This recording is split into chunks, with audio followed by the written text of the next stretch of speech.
1898 সনে British গভর্নমেন্টে establish করা এই বদরপুর জংশন। এটা বরাকবেলির অন্যতম একটা রেলওয়ে জংশন। অ্যাকচুয়ালি কোয়া যায় বরাকবেলির রেলওয়ের এন্ট্রি পয়েন্ট।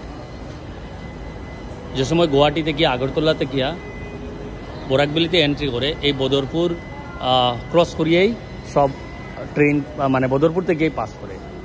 এটা হলো কি একটা অন্যতম রেলওয়ে স্টেশন, অন্যতম ওল্ডেস্ট হওয়াও যায়। 1898-তে ব্রিটিশ গভর্নমেন্টে এই স্টেশনের স্থাপন করছে। তখন মিটার গ্রেজে আসিল, তারপরে এটারে ডেভেলপ করিয়া এটা ফুল পেজড স্টেশন জংশন বানানি হয়েছে।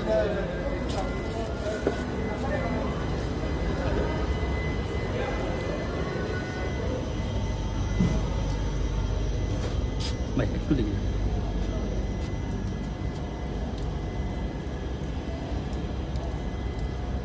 সংস্কারের কাজ এখনো চলে। বেশ কয়েকটা পাত বানানি হয়েছে, মোটামুটি এখনও আছে 5-6টা। হাইয়েস্ট হয়তো বা বরাকবেলিতে। শিলচরের স্টেশনটা অত বড় না, বরাকবেলি স্টেশনটা এই বদরপুর স্টেশনটা যতটা বড়।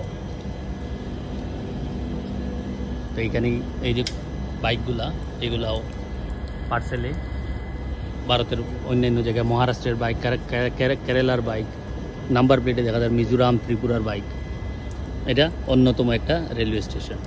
ক্রস করতে করতে আপনারা আরও ভিডিও দেখাই।